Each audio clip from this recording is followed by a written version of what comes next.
Bien, querido hermano y amigo, en este día te quiero compartir una breve meditación. El día domingo tuve la posibilidad de asistir a mi congregación y escuchar a un misionero precioso de país hermano de Chile que vino a visitar la iglesia y compartió unos cuantos pensamientos, y yo lo quiero compartir contigo porque son verdaderamente hermosos y edificantes, sobre todo para la vida de aquellos que somos cristianos y los que no, también.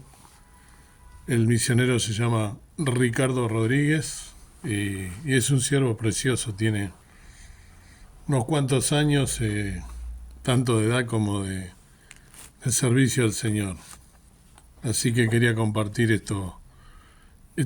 este principio, esta meditación que él tuvo tan hermosa y que fue tan edificante para mí, para mi esposa y por supuesto para todos los que asistimos, tanto en el culto de la mañana como en el de la noche, al que fui por una cuestión de que tuve que estar en otro lugar a la mañana acompañando a unos hermanos que habían perdido a su hija. Bien, eh, yo voy a leer lo que anoté de estos principios, que son mucho más extensos, pero creo que son importantes compartirlo contigo. Él hablaba de la misión, ¿no? El verdadero sentido que es poder ser un misionero. Entonces, él decía que la iglesia del siglo XXI debe ser misionera en Jerusalén, Judea, Samaria y hasta lo último de la tierra, simultáneamente. Misión no es solamente el fin del mundo, es el barrio, la ciudad, el país y hasta lo último de la tierra. Que la educación es la manera que tenemos de transformar una sociedad, por ejemplo, ¿no? Y él comenzó su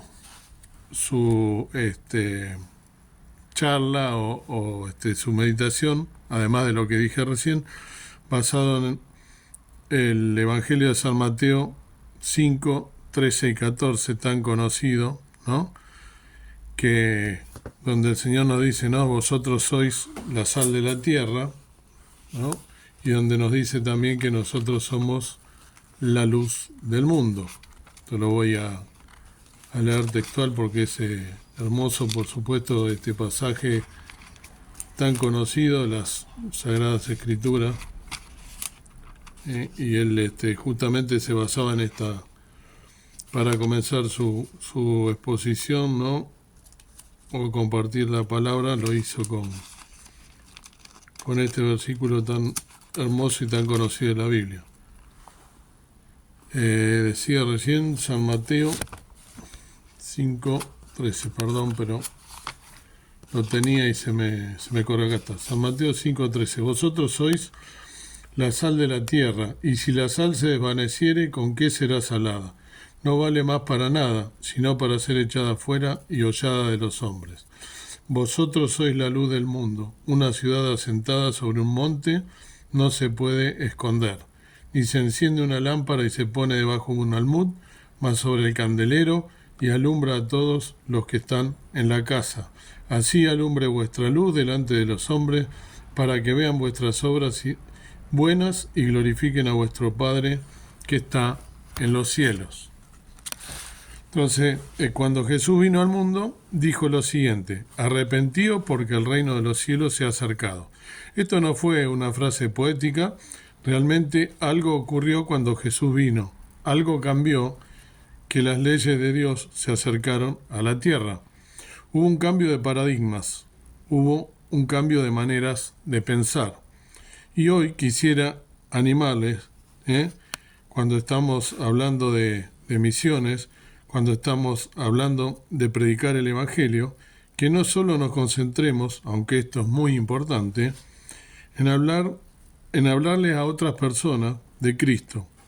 Obviamente esto es esencial, pero el Evangelio no es solamente ganar personas, transformar personas, también hay que transformar las ideas. El próximo campo misionero que vamos a tener que confrontar es el mundo de las ideas. Hoy estamos invadidos por una cantidad de ideologías que comenzaron en la estratosfera con un grupo de intelectuales y filósofos, pero que luego se hace una realidad. Por lo tanto, los cristianos tendremos que aprender a pensar y saber en lo que creemos y por qué lo creemos, y también saber lo que no creemos y por qué no lo creemos. Cuando Jesús vino al mundo, él evangelizó a personas como Nicodemo, evangelizó a la mujer samaritana, evangelizó a las grandes multitudes, pero también evangelizó las ideas.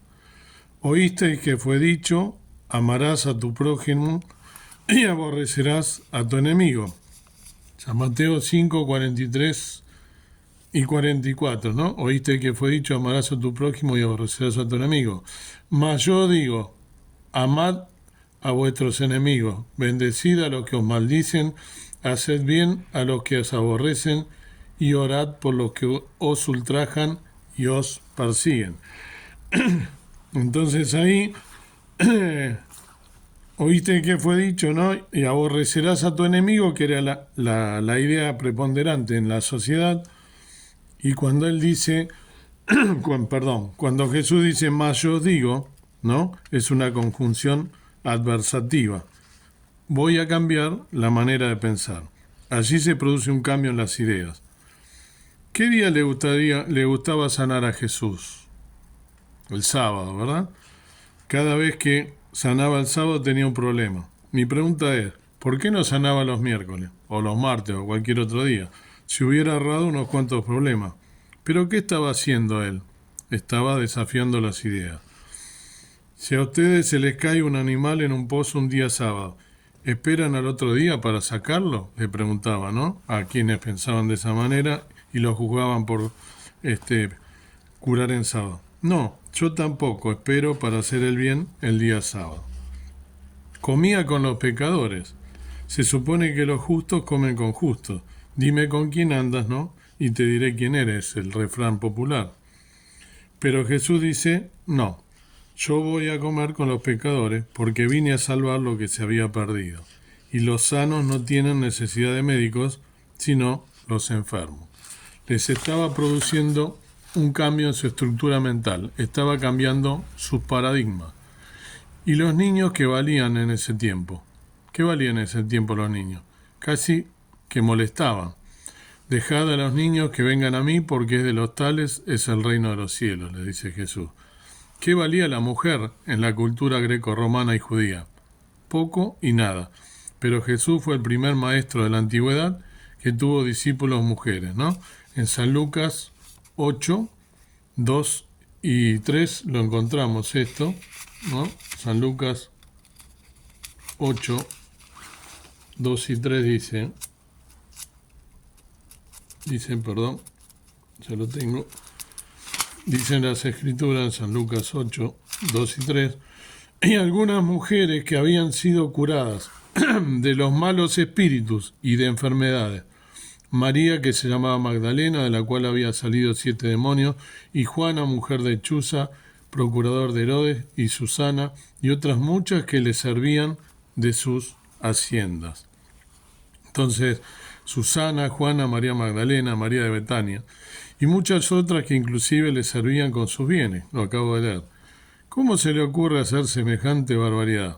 Tener discípulas mujeres, y lo peor es que se puso a hablar con una mujer a solas, y cuando llegaron los discípulos dice que se maravillaron, porque él estaba hablando con una mujer, porque en Cristo Jesús no había hombre ni mujer, son todos uno en Cristo. Por lo tanto, algo estaba cambiando en su manera de pensar. Les dijo que cuando oraran no hicieran grandes salutaciones, sino que se encerraran y oraran a solas. ¿Y cómo van a saber que soy espiritual si hago esto? Tu Padre que ven en secreto te recompensará en público. Y cuando ayunes, lávate la cara. Y cuando des limosna, no hagas como es la costumbre de colocar trompeteros y decir voy a dar limosna ahora, sino que una mano no sepa lo que hace la otra. Todo el pensamiento de Jesús estaba cambiando paradigmas de la época. Lo que entra por la boca no contamina al hombre, refiriéndose a que la santidad no vendrá por cosas externas, sino lo que sale de la boca, porque lo que sale del corazón, las envidias, los celos, ¿no? Mamita. San Lucas 7, 37 al 49, ¿no? No lo voy a leer porque es largo, pero él se dejó ungir, es conocido, ¿no? Cuando viene la mujer, ¿no? Y le unge los pies, se dejó ungir por una mujer pecadora, después lo leen ustedes, San Lucas 7, del 37 al 49. Y fue en la casa de un fariseo, Simón, no fue en cualquier lado. Y cuando Simón pensó, ni siquiera le dijo algo, cuando pensó nada más, si este fuera el Hijo de Dios, sabría que esta es una pecadora. Y Jesús le dijo, sé lo que estás pensando, le dio a entender. Jesús le dio a entender que era una mujer adoradora y no una mujer pecadora, y perdonó sus pecados. Estaba cambiando este fariseo su manera de pensar. En San Juan 8, del 3 al 11, después lo buscan también, a esta mujer la hemos sorprendido en el acto mismo del adulterio. Le vienen y la acusan a la mujer, se acuerdan también, ¿no? Y la ley de Moisés nos dice que hay que apedrearla. Y Jesús les dijo, el que esté libre de pecado arroje la primera piedra. Lo interesante es que trajeron solo a la mujer, ¿no? Se supone que el adulterio es entre un hombre y una mujer. Y Jesús desafiaba con todo lo que hacía. Tocaba a los leprosos, cuando era imposible hacer esto. Cada cosa que hizo Jesús fue un desafío al pensamiento, un cambio de paradigma. Y cuando Jesús ascendió a los cielos, entonces los cristianos continuaron con eso. Los romanos y los griegos consideraban que los niños que nacían con algún síndrome, ¿sí?, que nacían sordos o con alguna discapacidad, inclusive Solano de Éfeso, ¿no?, decía, si al nacer no llora lo suficiente, hay que matarlo. No son dignos de ser criados. Pero de pronto se levanta un tal Jesús de Nazaret que dice, de los niños es el reino de los cielos. Y los cristianos inventan una ley contraria, ¿no?, al imperio romano. Este imperio decía que estos niños, por ley, había que matarlos. Y los cristianos crean la Didache cristiana, que dice, no cometerás aborto ni infanticidio. Está diciendo no matarás a ningún niño. Esto iba en contra de la ley romana. Un cristiano que se llamaba Benigno recogió a muchos niños que eran abandonados en el campo para que los animales se los comieran. Y el César de Roma lo llamó y lo mandó a matar por el crimen de haber salvado la vida de estos niños. Hoy una persona así le levantaríamos un monumento. Diríamos, qué misericordioso. Pero, queridos hermanos, el sentido común no viene tanto del común de los sentidos. El sentido común que nosotros tenemos viene de los principios del cristianismo, de los cristianos. Por eso, Gramsci, ¿sí?, que era el presidente del Partido Comunista Italiano, decía, hay que transgredir el sentido común. Hay que crear un nuevo sentido común donde el hombre puede ser hombre, mujer, lo que sea. Hay que transgredir. Y quiero decir que nosotros estamos viviendo este momento de transgresión, de un ataque concreto a la cultura cristiana. Porque aún en nuestra cultura, a pesar de todo, tenemos muchos principios cristianos. Por eso lo quieren modificar. Fue el Código Justiniano el que nos dio los principios, redactado por Triboniano, un cristiano, las leyes que tenemos, el principio de las leyes que hoy nosotros tenemos. Todo lo que estoy diciendo lo buscan y se corrobora. Fue la Constitución de Estados Unidos la que inspiró, redactada por muchos cristianos, a las constituciones que hoy tenemos en el mundo. Los principios cristianos se impusieron en todas las áreas. Por ejemplo, fueron los cristianos los que abolieron la esclavitud. ¿Por qué? Porque en Cristo Jesús no hay esclavo ni libre, todos son unos. Y los cristianos nombraron a su primer obispo, pastor principal de Roma. Era un esclavo. Crisóstomo decía, los cristianos tenemos que comprar esclavos, educarlos y liberarlos. Imagínense, ¿no? Qué revolución esta. Porque comprarlos era invertir dinero, porque un esclavo educado no volvía nunca más a la esclavitud. Y entonces los cristianos empezaron a liberar a sus esclavos en Roma, y poco a poco fue desapareciendo la esclavitud. hasta que desapareció por completo. Pero en el siglo XVII se restauró la esclavitud. Las naciones europeas, en especial Inglaterra, veía que podía tener esclavos, trayéndolos de África, y comenzó el tráfico de esclavos.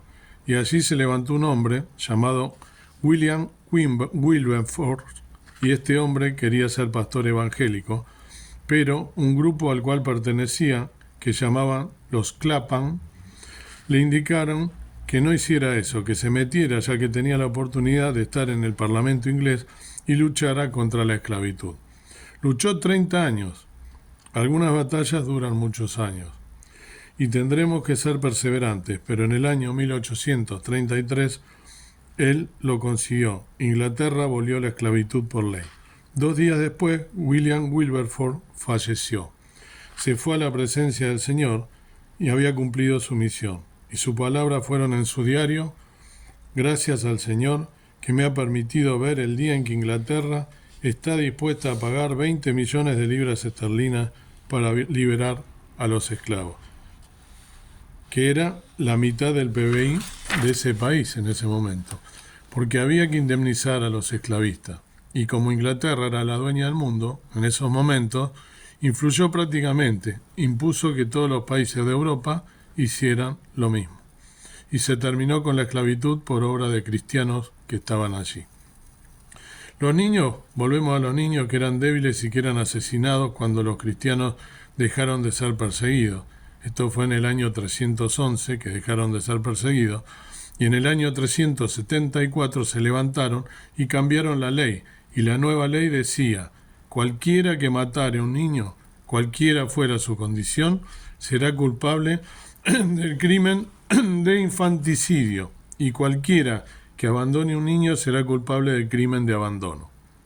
Y esta ley cambió, y si hoy Argentina, Chile, Kenia, Europa defienden a los niños que han nacido, es porque en el año 374 un grupo de cristianos se levantó y cambió la ley. Y esa ley fue la herencia del cristianismo en la humanidad. Fueron los cristianos los que dignificaron a la mujer. Los romanos pensaban que la mujer no debía ni siquiera hablar en público. No podían poseer bienes. El esposo podía matarlas en ciertas circunstancias. No podían elegir con quién casarse.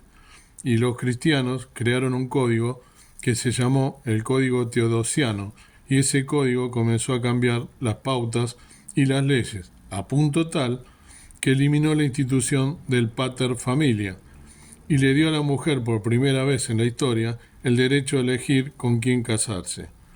Si usted va a una cultura musulmana, a una cultura hinduista hoy, todavía, siglo XXI, no está consagrado este derecho en términos generales. Pero los cristianos hicieron algo más. Se dieron cuenta que la mujer no tenía derecho a la educación, porque si no tiene valor, ¿para qué la vamos a educar? Pero cuando los cristianos entendieron esto y dijeron: en Cristo Jesús no hay hombre o mujer, Génesis 1:26, hagamos al hombre a nuestra imagen y semejanza, varón y hembra los creó, quiere decir que son iguales. Por lo tanto, fueron los primeros en crear las escuelas para mujeres en el siglo VI. En el siglo VI.